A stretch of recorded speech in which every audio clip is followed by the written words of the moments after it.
Hello students, today let us start with the second topic of Environmental Studies Part 1. Lesson number 2, the interrelationships between living things. What is interrelationship? The way in which two or more things are connected with each other is called an interrelationship. Let us study this in detail. For that, I will ask you one riddle. Are you ready to answer it? Okay, let us start. An age-old tree with a thick, strong trunk gives deep, dark shade from the scorching sun.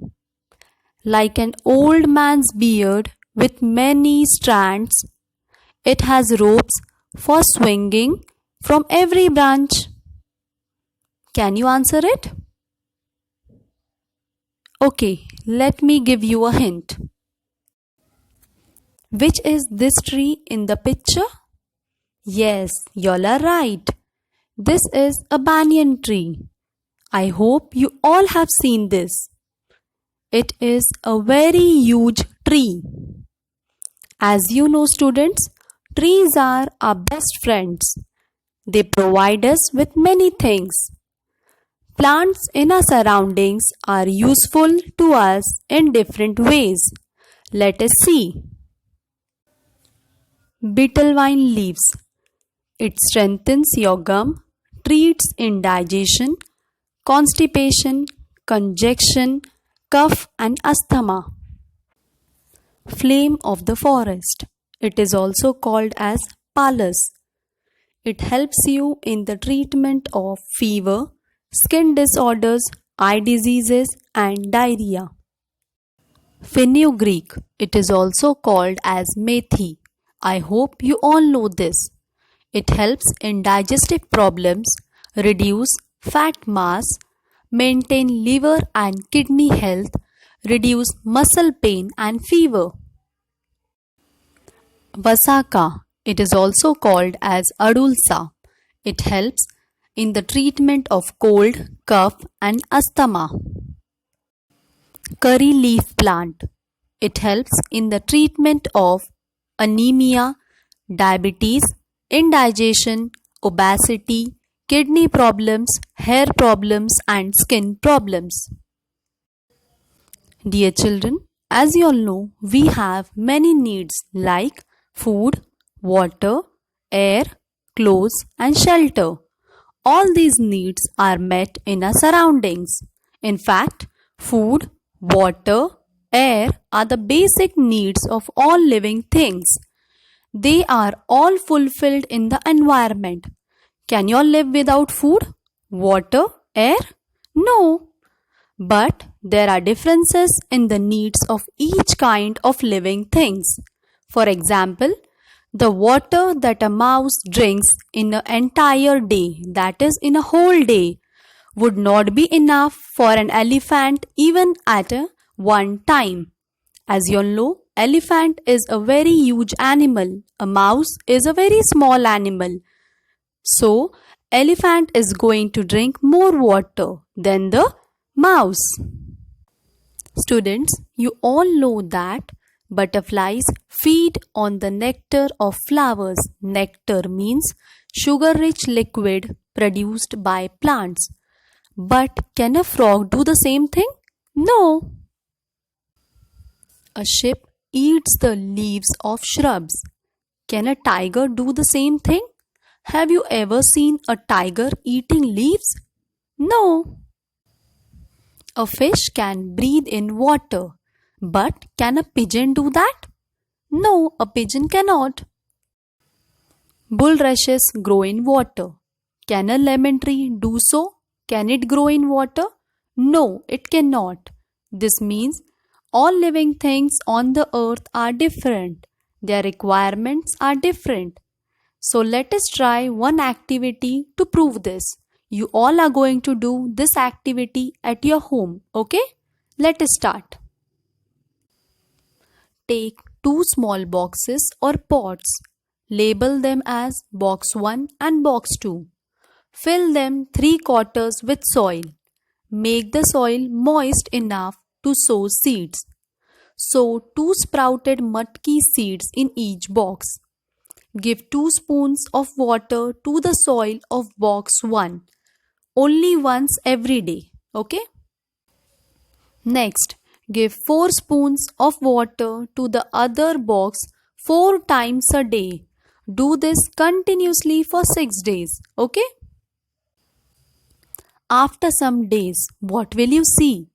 The plants in box 1 are growing well, but the plants in box 2 have begun to rot, that is decay.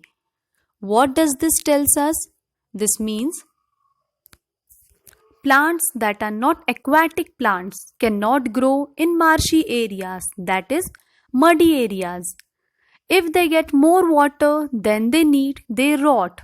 This means all the plants do not require the same quantity of water. Some need more, but some need less water. Students, any type of living thing will be found only where all its needs are fulfilled. Let's take the example of a tiger. A tiger has strips on its body. A tiger lies in wait for its prey among tall grasses. Prey means shikar. Its prey cannot see it in the grass because of the strips on his body. There are animals like the deer, the nilgai, and the bison in the grasslands. When the tiger is hungry, it can feed on them. For a tiger, there also needs to be some water facilities, for example, a river, a lake, etc., which never dries up even in the summer season. There must also be dense vegetation, tall grasses, or caves in hills or mountains in the area so that the tiger can find shelter. A tiger lives in an area where all these things are available. We keep animals in order to satisfy some of our needs. They become dear to us. We look after them. We feed them. We take them to a vet if they fall ill. Vet is an animal doctor. These animals too return our affection. We get milk, meat, and eggs and several other things from animals. Some animals are useful for carrying burdens. Some of the domestic animals are also used to help with the heavy farm work in the fields. Students, as you all know, the dog is said to be a faithful animal. It guards our house. The sheep gives us wool. Students, you will be surprised to know that even the excreta of domestic animals is of use to human beings. Excreta means the waste product. The dung of cattle is made into dung cakes. They are combustible, that is, combustible means which can burn easily. They are used in some places as fuel. When they burn, they give out smoke. A combustible gas called gobar gas is also obtained from cattle dung. That too is used as a fuel. It burns without smoke. Even today, in some of the villages, cattle dung is used for plastering mud houses. Manures made from cattle dung and sheep pellets are good for plants. Farmers use them for growing crops. Dear children, just as we need animals as they fulfill our needs, we too need plants. Plants give us food grains, vegetables, fruits, flowers, etc. We also get cotton wool from plants to make cotton clothes. We grow plants that are useful to us. We sow seeds. We make sure that they get water. We give them manure when necessary. We spray pesticides if they are attacked by insects. Plants give us abundantly. They satisfy all our needs. Other living things also get their food from the environment. For example, chameleons eat insects when they are hungry. Some snakes eat mice and frogs. Tigers eat deer. Goats and sheep eat leaves of plants. Cattle eat grass. In this way, student, all the living things of the environment get their needs fulfilled from the environment itself. Students, today you are going to learn a new word, that is arboreal. This word comes from the Latin word arbor, which means tree. Arboreal means living in trees. Students, as you all know, animals like monkeys and squirrels live on trees. It gives them certain advantage. Being at a height, they are better able to defend themselves from their enemies. Besides, they can eat the fruits of the trees to satisfy their hunger. Such kind of animals are said to be arboreal. Unknowingly, they help the tree. How? As they move around here and there in the surrounding, they spread the seeds of the fruit they have eaten. Because of this, new trees grow in different places. Students, you might have seen when a buffalo is grazing in a grassy area, you are very likely to see an egret riding on its back. What could be the reason for that? Is the egret really sitting there for enjoying the ride? No, then what could be the reason?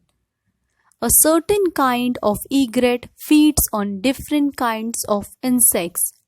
Grass is full of all kinds of insects. But because they are hidden in the grass, the egret cannot see them and catch them. But as the buffalo treads on the grass, it frightens the insects which fly out of the grass. The egret on the buffalo's back makes no mistake in swooping down to catch and eat up the insect. This is the reason why the egret is sitting on the buffalo's back. Dear children, as you all know, we have 3 seasons: the summer season, the rainy and the winter season. It is very hot in summer, so for that we wear loose cotton clothes and drink plenty of water. In rainy season, we use umbrellas or different kinds of raincoats to avoid getting wet in the rain. In winter season, we wear woolen clothes to keep ourselves warm and to protect ourselves from the cold. Just as the 3 seasons affect us, they affect all other living things too. We see these changes taking place in the living world every year, year after year. Winter in Maharashtra is also called as the season of Pangal, that is, the falling of leaves. That is because many trees shed their leaves in winter season. The coats of many furry animals become thicker in winter. This keeps them warm in the cold season. Such growth of hair is especially seen in animals like sheep and some types of goats and rabbits.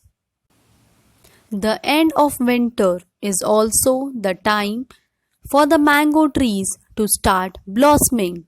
These blossoms are called mohar in Marathi. At the end of the month of February, it becomes warmer, and by March, we begin to feel the heat. It's time for summer season.